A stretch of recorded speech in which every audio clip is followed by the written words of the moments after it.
Salam, hər vaxtınız xeyir olsun. Dəyərli dinləyicilər, efirdə gündəlik verilişi studiyada Ramil Qasımlıdır. Gündəlikdə günün aktual mövzularından birinə toxunacağıq. Xəbər verdiyimiz kimi Prezident İlham Əliyev Ankarada işgüzar səfərdədir. Dövlət başçısının Türkiyəyə səfəri dünən martın 5-də reallaşıb. Səfər çərçivəsində Azərbaycan liderinin Türkiyə dövlət başçısı Rəcəb Tayyib Ərdoğanla təkbətək görüşü keçirilib. Görüş zamanı hər iki ölkə rəhbəri çıxışlarında çox mühüm məsələlərə toxundular. Dünən həmçinin hər iki prezident İğdır Naxçıvan qaz boru kəmərinin açılış mərasimində də qatıldılar. Burada da Azərbaycan və Türkiyə dövlət başçıları kəmərin açılışının əhəmiyyəti və enerji təhlükəsizliyi ilə bağlı vacib məqamları qeyd elədilər. Dəyərli dinləyicilər, mövzunu Media Təhlil Mərkəzinin analitiki, siyasi şərhçi Mübariz Göyüşlü ilə təhlil edəcəyik. Mübariz bəy, salamlayıram sizi, hər vaxtınız xeyir olsun. Salam, hər vaxtınız xeyir olsun. Mübariz bəy, Prezident İlham Əliyevin qardaş Türkiyəyə səfərinin əhəmiyyəti və elə mahiyyəti ilə bağlı sizin fikirlərinizi də eşitmək yerinə düşərdi. Buyurun. Mən hesab edirəm ki, Azərbaycanla Türkiyə arasında əlaqələr hazırki dövrdə özünün ən möhtəşəm mərhələsindədir, məqamındadır. Və təbii ki, əlaqələrin bu səviyyəyə gəlməsi və bu şəkildə davam etməsində hər iki ölkənin dövlət başçıları, Azərbaycan Prezidenti İlham Əliyevin, Türkiyə Prezidenti Rəcəb Tayyib Ərdoğanın əməyi və çalışmaları danılmazdır. Və biz, belə deyək də, şəxsən mən özüm də bir Türk birliyi, Türk dünyasının birliyi uğrunda çalışmalar aparan şəxs kimi bu cür münasibətləri, bu cür əlaqələri və belə bir mərhələni xəyal edirdik. Yəni, belə deyək, təsəvvür hər zaman çıxışlarımızda, təbliğatımızda fikirlər səsləndirirdik ki, Azərbaycanla Türkiyə arasında və o cümlədən bütün Türk dünyasına daxil olan ölkələr, xalqlar arasında əlaqələrin ən yüksək səviyyədə olmasını arzu edirik, buna çox ciddi ehtiyac var. Və biz indi həmin o arzuladığımız məsələləri, o zaman gündəmə gətirilən məsələləri biz artıq yaşayırıq. Yəni bunlar artıq real olubdur. Və bundan da gözəl bir məsələ ola bilməz. Hesab edirəm ki, Azərbaycanla Türkiyə və hər iki dövlətin liderliyi ilə, hər iki dövlətin rəhbərinin liderliyi ilə Türk dünyası birliyə doğru, bərabərliyə doğru, daha da güclü olmağa doğru çox ciddi addımlar atır. Biz də bunları təqdir edirik. Bizim üzərimizə düşən də bax bu cür çıxışlarda orada cənab prezidentlərin qəbul etdikləri qərarlar, imzalanan sənədlər, edilən çıxışların mahiyyətini, onu detaylı şəkildə ictimaiyyətə izah etməkdə. Azərbaycana, Türk dünyasına, Türkiyədə ictimaiyyətə bunu təqdim etməkdir. Bu baxımdan mən təqdir edirəm və nəzərə alanda ki, regionda, bölgədə, dünyada çox ciddi şəkildə belə deyək, gərgin proseslər baş verir, müharibələr, münaqişələr. Bu mənada mən hesab edirəm ki, bu iki dövlət arasında bu sıx bağlılıq və əlaqələr, münasibətlər, proseslər region üçündə, dünya üçündə gözəl nəticələr və təbii ki, sülh və sabitlik belə deyək, vəd edir. Mübariz bəy, dünən reallaşan İğdır Naxçıvan qaz boru kəmərinin açılışı region üçün, elə Azərbaycan üçün ümumiyyətlə nə kimi perspektivlər vəd edir? Təbii ki, bu belə deyək də, hər bir ölkə üçün hazırda enerji təhlükəsizliyi məsələsi çox ciddi mövzudur. Yəni belə hər bir ölkənin enerji təhlükəsizliyi ilə bağlı məsələnin kökündən həll olunması və yaxud əsaslı şəkildə həll olunması o ölkənin mövcudluğu baxımından, dövlətçiliyinin mövcudluğu baxımından, sabitlik, stabillik baxımından çox mühüm əhəmiyyət kəsb edir. Naxçıvan isə bizim üçün xüsusi bir önəm kəsb edən bir məsələdir və mən bu layihənin iqtisadçı olmadığıma görə siyasi tərəflərlə bağlı qeydlərini bölüşürəm və Naxçıvanı cənab prezident çıxışında qeyd elədi. Ermənilər blokadaya almaq cəhdləri ilə Azərbaycanın bu gözəl güşəsini də Qarabağdan sonra işğal etmək istəyirdilər.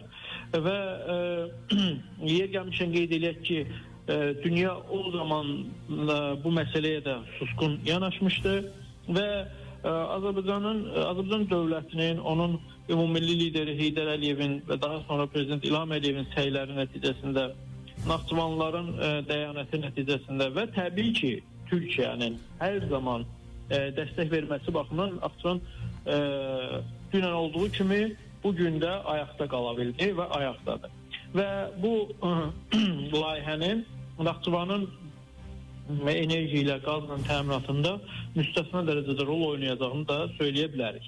Əlbəttə, indi vəziyyət deyək ki, 10 il, 20 il, 30 il əvvəlki vəziyyət deyil. Yəni, hazırda biz Zəngəzur dəhlizinin açılması ilə bağlı məsələni demək olar ki, Azərbaycan dövlətinin dəmir iradəsi sayəsində... Çox aktual məsələlərdən biri də hal-hazırda, bəli, Zəngəzur. Bəli, tam olaraq yetişdirmişik deyə bilərik hətta. Və bu dəhliz istifadəyə veriləndən sonra mən inanıram ki, nə qədər Paşinyan və Ermənistan bu məsələlərdə qaçmağa çalışsalar da Azərbaycan onları məcbur edəcək və bu dəhliz açılandan sonra da Naxçıvanın, elə həm də Türkiyənin və bütövlükdə Türk dünyasının biz müstəsna bir inkişafının şahidi olacağıq. Bugün üçünsə biz istər Naxçıvanın, istər Türkiyənin, istər Azərbaycanın, istər də bütövlükdə Türk dünyasının enerji ilə təminat məsələlərində, ondan sonra iqtisadi, ticarət, nəqliyyat, kommunikasiya və digər istiqamətlərdə də əlaqələrin genişlənməsini ancaq hesab edirəm ki, müsbət nəticələrini görə bilərik, görəcəyik və bu mənada mən bu layihəni təqdir edirəm və möhtəşəm bir layihə hesab edirəm ki, ortaya gəldi, ərsəyə gəldi. Əlbəttə. Mübariz bəy, az öncə siz elə regional məsələlərə toxundunuz birinci sualım zamanı. Baxın, mən o gündəmdə olan digər bir məsələyə də istəyərdim diqqət yetirək. Azərbaycan və Türkiyənin Rusiya-Ukrayna müharibəsinə siyasi yanaşmasının oxşar cəhətləri ilə bağlı da sizin fikirlərinizi eşidək. Bu Azərbaycanla Türkiyə belə deyək də həm ayrı-ayrılıqda, həm bütövlükdə Ukrayna məsələsinə hesab edirəm ki, ədalətli yanaşan və yanaşa biləcək dünyada tək-tük ölkələrdəndirlər. Bəlkə də tək-tük ölkədir deyə bilərik. Son hadisələrdə bunu göstərdi. Yəni, Vaşinqtonda Zelenskiyə göstərilən münasibət də hər şeyi ortaya qoydu. Halbuki nə Azərbaycan, nə Türkiyə Ukrayna məsələsinə bu şəkildə yanaşmırdı. Biz öz çıxarlarımızdan deyil, regional və dünyadakı sülhə və sabitliyə töhfə vermək baxımından biz hadisələrə həmişə yanaşmışıq. Yəni, bu mənada məsələn Azərbaycan Rusiyaya qarşı blokadaya, embargolara qoşulmadı. Amma Rusiyanın Ukraynaya təcavüzünü də dəstəkləmədi. Ukraynanın ərazi bütövlüyünü dəstəklədi. Ukraynaya humanitar yardım göndərməkdən geri durmadı. Baxmayaraq ki, bu Rusiyanın narazılığına səbəb ola bilərdi, bəlkə də olurdu. Yəni, biz doğru bildiyimiz yolda yürüməkdə davam elədik. İndi Türkiyədə eyni münasibəti göstərdi və mən sizə deyim ki, bu müharibənin ilk dövrlərində Türkiyədə çox yaxşı bir platforma qurulmuşdu. Erdoğanın rəhbərliyi altında Rusiya-Ukrayna nümayəndələri görüşürdülər və çox gözəl bir sülh perspektivi hiss olunurdu. Amma bunu kim pozdu? Bunu Qərb pozdu, kollektiv Qərb. Bunu qısqanclıqdan Türkiyəyə və dolayısıyla gələcəkdə Azərbaycanın da bu proseslərdə önə çıxa biləcək liderliyindən qısqanclıqla yanaşaraq bu prosesi pozdular və Zelenskiyə də bir növ təzyiq etdilər, ya həvəsləndirdilər, ya cəsarətləndirdilər və Zelenski də bu çox təəssüf ki, yanlış siyasət yürüdərək bu platformada yayındı. Və sonradan da baş verənləri biz müşahidə edirik. İstər bu yaxın Vaşinqton görüşü, istər Səudiyyə Ərəbistanda keçirilən görüş. Bu mənada mən hesab edirəm ki, Azərbaycanla Türkiyə ayrı-ayrılıqda bu məsələyə ədalətli yanaşa bilən ölkələrdir və birlikdə Azərbaycanla Türkiyə mən hesab edirəm ki, bu platformaya Qazaxıstan da qoşula bilər. Dəfələrlə Qazaxıstanda beynəlxalq məsələlərlə bağlı müzakirələr də aparılıb, çox gözəl bir platforma var və beləliklə Türk dünyası yüksələn güc adlandıra biləcəyimiz Türk Dövlətləri Təşkilatı Rusiya-Ukrayna müharibəsinin həlli istiqamətində aparılan danışıqlarda çox gözəl bir platforma ola bilər və bu platforma ilə də biz münaqişənin ədalətli həllinə nail ola bilərik. Təbii ki, Qərbin yenə də orada qısqancılığı və deyək də narahat doğuran davranışlar olmazsa mən hesab edirəm ki, bu platforma, Türk dünyası platforması Rusiya-Ukrayna müharibəsinin həllində əhəmiyyətli rol oynaya bilər. Mübariz bəy, bir məsələyə də istəyərdim diqqət çəkim. Rusiya-Ukrayna münaqişəsi əgər Rusiyanın xeyrinə bitərsə, təbii ki, regionda Türkiyənin gücünə hansı formada təsir göstərmiş olar sizcə? Türkiyənin mən sizə deyim ki, yəni gücü... Cənubi Qafqaz məsələsi ilə bağlı daha çox. Bəli. Türkiyənin gücü istər siyasi, iqtisadi və son dövrlərdə xüsusən müdafiə və müdafiə sənayesi sahəsindəki ortaya qoyduğu nəticələr və gücü yəni heç kim tərəfindən inkar oluna bilməz və Türkiyə gücləndikcə regional problemlərin, müharibələrin, münaqişələrin həllində daha da aktiv rol olmağa başlayır. Və təbii bunlardan ilk olaraq qeyd edə biləcəyimiz elə Cənubi Qafqazda Azərbaycan-Ermənistan müharibəsi və münaqişəsi ilə, Qarabağ münaqişəsi ilə bağlı məsələni qeyd eləməliyik ki, Türkiyə bu problemin həll olunmasında kifayət qədər siyasi, mənəvi, diplomatik, iqtisadi və digər istiqamətlərdə öz dəstəyini və öz töhfəsini verdi. Bunu danmaq mümkün deyil. Buna Azərbaycan da hər zaman qeyd edibdir. Bunu digər hadisəyə ədalətli obyektiv yanaşan şəxslər də qeyd edirlər. Bu mənada bu münaqişənin həllindən sonra da Türkiyənin istər Azərbaycanla münasibətlərdə istər Türkiyə-Azərbaycan birliyinin dövlətə Cənubi Qafqazda təsir imkanları və nüfuzu daha da artıbdır. Bu müsbət bir haldır. Türkiyə ilə Azərbaycan ümumiyyətlə hesab edirəm ki, güclü Azərbaycan Cənubi Qafqazda artıq hadisələrin gedişatına, sülhə və stabilliyə belə deyək də təminat verə bilən ölkə olmalıdır, ölkədir, ölkə də olacaqdır və Türkiyə ilə birləşən gücümüz təbii ki, Cənubi Qafqazda bizi söz sahibinə, bir mənalı şəkildə söz sahibinə çevirəcəkdir. İndi burada başqa oyunçular da var, yenilər də daxil olmaq istəyirlər. Məsələn, Rusiya, İran köhnədən də varlar bu qlobal oyunçulardır və belə deyək də Macronun qismində Fransa və yaxud Avropa İttifaqı daxil olmaq istəyir və s. və digər, yəni burada köhnə və yeni oyunçular da var, amma hesab edirəm ki, Türkiyə-Azərbaycan birliyi və paralel təbii ki, Mərkəzi Asiyanın da Türk ölkələrinin iştirakı ilə biz Cənubi Qafqazda yenə də bu liderliyi Türk dünyası platformasının əlində saxlaya bilərik və saxlamalıyıq da və tarix boyu da, əsrlər boyu da bu bölgə ümum-türk, ümum-müsəlman belə deyək də nəzarəti altında olubdur, birliyinin nəzarəti altında olub və həmin vaxtda hər zaman burada harmoniya olub. Burada qarışıqlıq, münaqişə nə zamandan başlayıb? Bu başlayıb 1800-cü illərdən. Çar Rusiyası, onun qoşunları Cənubi Qafqaza, Gürcüstandan, Tiflisdən daxil olandan artıq bu bölgədə sabitlik və stabillik pozulubdur. Yəni bunu açıq demək lazımdır. Bu mənada hesab edirəm ki, yeni oyunçuların, yeni köhnə oyunçuların, yəni Türkiyəni həm yeni, həm köhnə adlandıra bilərik. Cənubi Qafqazda təsir imkanlarının artması ancaq sülhə və sabitliyə xidmət edən bir məsələdir. Mübariz bəy, son sualımdır. Azərbaycan-Türkiyə dostluq, qardaşlıq əlaqələri bugün dünya siyasi arenasında necə qarşılanmaqdadır? Dostlar tərəfindən müsbət qarşılanır. Təkcə dostlar deyil, yəni dünyada sülh, ədalət istəyən, həqiqətən də sülhü və ədaləti istəyən, sabitliyi, stabilliyi istəyənlər tərəfindən təqdir olunur, müsbət qarşılanır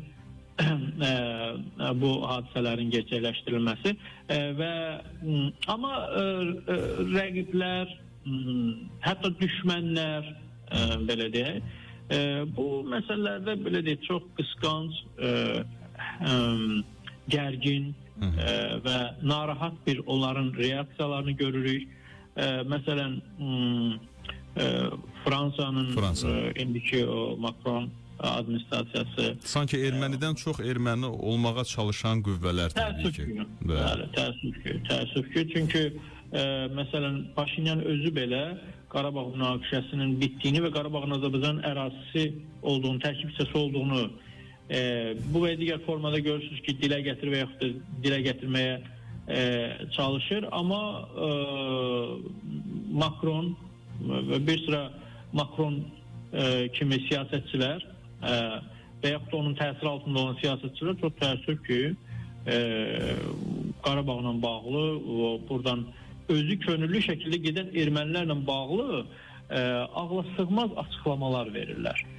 Çox təəssüf edirəm yəni bu məsələlərə və bu qruplar, bu belə Yunanistandır, Hindistandır, bəzi məqamlarda, bu Kanada'nı biz qeyd edə bilərik. Bu dövlətlər, onların nümayəndələri qərəz nümayiş etdirirlər bu açıqlamalar. Onların açıqlamalarında qərəz var. Çünki Azərbaycan-Türkiyə birliyi heç kim üçün, heç bir dövlət üçün də təhlükə kəsb etmir və buna baxmayaraq onlar bu fikirlərindən daşınmırlar. Amma yəni bu fikirlərində də qalmaqda davam edəcəklərsə, yenə də özləri bilərlər. Biz onlara uğurlar arzulayıb. Bizi kiminsə o cür qərəzli fikirlərindən nə dayandırmaq olmaz, yəni bu əlaqələrin genişlənməsindən, nə yolumuzdan döndərə bilməzlər. Bu bir ədalət yoludur, bu bir haqq yoludur və biz bu yolda, bu doğru bildiyimiz yolda davam edirik, davam da edəcəyik. Aydındır Mübariz bəy, mən sizə təşəkkür edirəm bizə vaxt ayırdığınız üçün. Çox sağ olun, minnətdarım. Uğur olsun. Sağ olun. Dəyərli dinləyicilər, gündəlikdə Prezident İlham Əliyevin Türkiyəyə səfərinin əhəmiyyəti və Türkiyə-Azərbaycan əlaqələrinin hazırki vəziyyəti ilə bağlı müzakirələr apardıq. Xatırladıram ki, Media Təhlil Mərkəzinin analitiki, siyasi şərhçi Mübariz Göyüşlü bizimlə fikirlərini bölüşdü. CBC FM-i dinləməyi və izləməyi unutmayın. Sağ olun, diqqətinizə görə təşəkkür edirəm.